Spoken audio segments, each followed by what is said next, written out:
E aí, pessoal, tudo bem com vocês? Eu espero que vocês estejam maravilhosamente bem e hoje eu lhes trago uma partida que foi jogada entre os dois jogadores do momento. Em um lado, nós temos ele, Anish Giri, recém-qualificado aí para o torneio dos candidatos de 2025, o jogador que ganhou o FIDE Grand Swiss, e do outro lado nós temos ele, Faustino Ouro, o prodígio, o Messi do xadrez, que acaba de vencer a sua primeira norma para tentar se tornar o grande mestre mais jovem de todos os tempos. Então eles fizeram um match de 4 partidas no ICC, esse match aconteceu hoje, algumas horas atrás, e nós vamos analisar uma das partidas, na minha opinião, uma das mais interessantes do match, e ao final dessa partida eu te falo exatamente qual foi o resultado. E o resultado talvez seja uma surpresa para você, talvez não seja, vamos ver.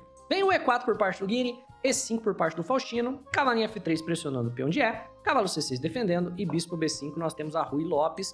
O Giri joga de maneira super clássica, pressionando o cavalo para pressionar o peão. O Faustino joga o A6, que é o lance principal. A ideia do lance aqui, você não precisa de fato defender o peão, ele está defendido taticamente. Se bispo por cavalo e cavalo por peão tem dama D4.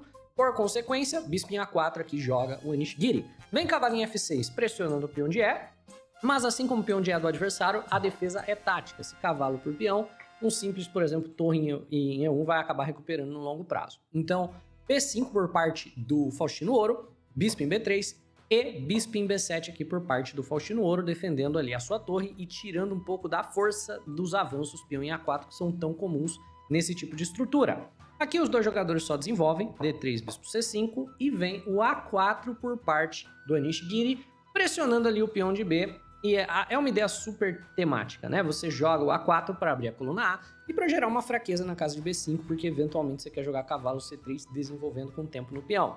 O Faustino Ouro só ignora, que é o correto mesmo, e vem bispo G5, uma cravada um tanto incômoda. O H6 pergunta, e aí, você vai tomar o cavalo ou não vai? Mas o Anish não tem razão nenhuma para efetuar a captura, ele mantém a cravada com bispo em H4, e com um pouco de medo de um plano temático do jogador de brancas, que é tomar o peão, né? Tomar a torre, jogar talvez um cavalo em C3 com tempo no peão, um cavalo em D5 pressionando a cavada, o Faustino Ouro joga bispo em E7, ele retorna o bispo, que é extremamente comum, mas ele elimina qualquer tema ao longo dessa diagonal. Aqui o Giri decide tomar o peão de B, trocar as torres ali, e ninguém controla essa coluna, depois de bispo toma, e jogar o cavalo em C3 com tempo no peão. E o Faustino Ouro decide então jogar peão em B4 com tempo no cavalo, e nessa posição o Giri quer pressionar o peão de B, então ele toma o cavalo. Essa ideia de tomar o cavalo é muito interessante, porque enfraquece o controle das pretas sobre a casa de D5, agora que não tem um cavalo mais guardando a casa, e também desvia o bispo da defesa do peão de B. Então depois de bispo toma cavalo D5, tem uma pressão tanto no bispo quanto no peão de B, bispo em E7 é um pouco passivo demais, e o Faustino Ouro joga o melhor lance da posição, ele joga cavalo em A5, esse é muito legal. Ele tá, na verdade, entregando o peão porque a ameaça que ele tá gerando de cavalo tomar bispo é muito mais forte, né? Aqui, por exemplo, se cavalo toma peão e cavalo toma bispo, a posição das brancas é pior, porque pretas têm um par de bispos e brancas têm peões dobrados isolados, né? Numa coluna B horrível, um dama B8 simples já recupera o material, mesmo que você tente manter o cavalo. C5 e o peão de B acaba caindo depois que o cavalo se movimenta.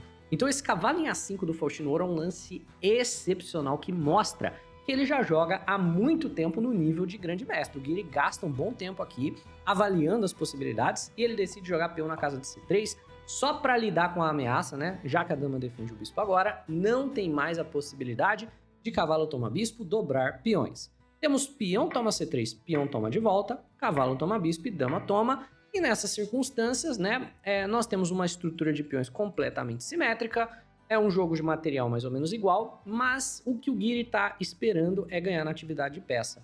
Esse cavalo é muito melhor do que as peças menores do jogador de pretas, tanto que o bispo quanto que o bispo da casa de F6. A dama das brancas está mais ativa que a dama das pretas, a torre das brancas vai ficar mais ativa que a torre das pretas. Então, numa posição simétrica, essa questão da atividade de peças vai ser o que causa a assimetria. Então, D6 das pretas, torre em A1 ativando a torre, e o Faustino Ouro decide trocar peças e levar para o final. Ele joga bispo por cavalo, temos dama toma de volta, e dama em D7 liberando a 8ª fileira para que a torre participe do jogo também. Mas como a gente comentou, quem tem as ameaças pela questão da atividade de peças é o Giri, então ele joga a dama em B7, cravando o peão de C, gerando ideias de talvez trazer a outra torre ali para auxiliar a dama no ataque ao peão de C, E a posição é taticamente uma posição mais complexa do que precisa ser para as pretas. Torre C8, o Guiri não precisa, mas ele joga o H3 só para eliminar temas de checkmate. E vem o Daminha E6 do Faustino meio que passando a vez. E aqui o Guiri arma um golpe tático, né? Ele joga a torre em A6 meio que esperando que o Faustino Ouro vai jogar dama na casa de D7. E ele falou isso, assim quando tava ao vivo, né? Ele disse assim, ele tá querendo empatar, ele vai ficar repetindo dama D7, dama E6. E quando dama D7 é jogado, nessa posição, brancas jogam e vencem. Pause o vídeo, veja se você é capaz de encontrar o golpe tático, a armadilha que o Anish Giri preparou para Faustino Ouro. Para vocês que foram capazes de encontrar torre toma D6, meus parabéns, vocês perceberam que a dama do Faustino estava sobrecarregada, que o peão de C está cravado, então as brancas ganham um peão. Um peão é ganhar a partida? Nesse nível de jogo, provavelmente sim, mas no controle de tempo que os dois estão jogando, que é 10 minutos para cada jogador, tudo pode acontecer, é muito difícil de converter o final subsequente. Então, o Faustino toma a torre, temos dama toma a torre em H7, e agora a dama está pressionando o peão de D3, e o Anish Giri joga D4, né? Pô, mas aqui as pretas têm 3 ataques no peão e brancas têm 2 defesas. Errado, o jogador de brancas tem uma defesa tática. Por que é que as pretas não podem tomar o peão? Não podem tomar o peão porque tem a ideia do duplo, peão na casa de E5. Aí você fala, nossa, mas aqui ele tá defendendo 2 vezes, né? E brancas defendem uma só. Mas é a defesa tática, o dama em F5. Se bispo toma, dama em F5 ganha a peça. Então, de fato, o D4 do Anish defende o peão, vem dama em C6 do Faustino Ouro pressionando o peão de C, e o Anish Giri joga dama em F5 cheque, forçando as pretas a jogarem G6, e agora ele joga cavalo por E5, querendo uma simplificação. Então a ideia aqui é, se bispo toma cavalo, dama cavalo, e aí ele ganhou um peão, mas vai perder um peão na sequência, que é o peão de C, é o que temos na partida, por sinal, né? E se por um acaso as pretas quisessem tomar a dama, o Anish seguiria tomando a dama e pretas novamente ganham um peão, mas a estrutura final é uma estrutura onde brancas têm ainda um peão a mais. Então, não importa qual a peça que você escolha tomar, você vai levar para um final onde brancas estão com um peão a mais e o Faustino escolhe corretamente, decide manter as damas no tabuleiro, porque esse final é muito mais difícil de converter. Quanto menos material tem no tabuleiro, mais forte fica o fato de você ter um peão a mais. Aqui o Giri vai ter que ter bastante criatividade para converter a posição. Então ele joga rei H2 para evitar os temas. E aqui um H5 do Faustino Ouro enfraquece terrivelmente a casa de G5 e é o tema da vitória do Anish Giri. Para quem conhece a imortal Caminhada do Rei do Nigel Short, já sabe o que vai acontecer aqui. Mas para quem não conhece, se deleitem para vocês verem um dos planos vencedores mais bonitos para converter essa posição. Dama em E7, joga o Giri pressionando o peão de F, rei G8, D5 para sair, tirar o peão do ataque, dama C2 pressionando o peão de F, o Giri só joga dama cheque e defende, vem o dama em C4, mantendo ali a defesa do peão de C, e aqui o Giri começa a fazer progresso pouco a pouco. Aqui você tem que jogar essa posição na calma. Ele joga um H4, para quê? Para fixar essa estrutura de peões.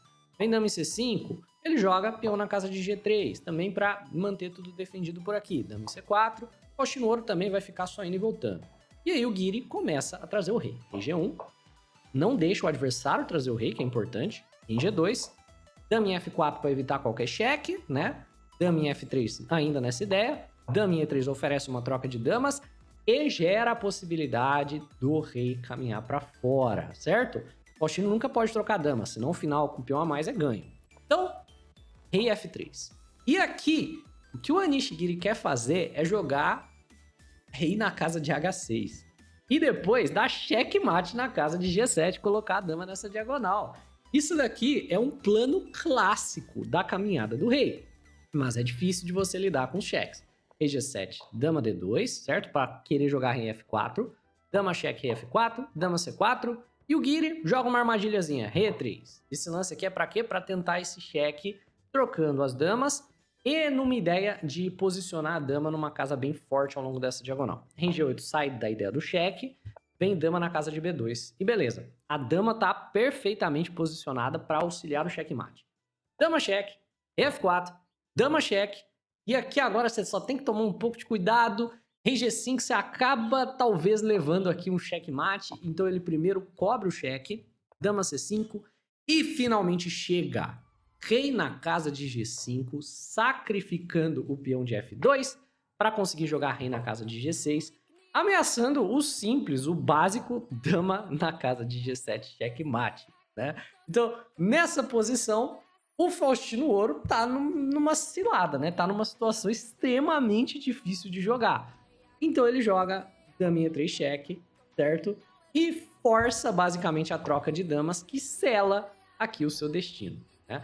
A ameaça é dama na casa de D8 checkmate, você tem que tomar, e depois que a troca de damas acontece, peão toma, o final é completamente vitorioso para as brancas, porque pretas estão completamente paralisadas, não tem um único lance de peão que pode fazer que não pendure esse peão, e as brancas têm um plano muito claro de vitória aqui. Então, rei na casa de H8, rei em F8 daria na mesma, E5, rei na casa de G8, E6, e aqui as brancas estão ganhas, né, porque vão passar esse peão de E.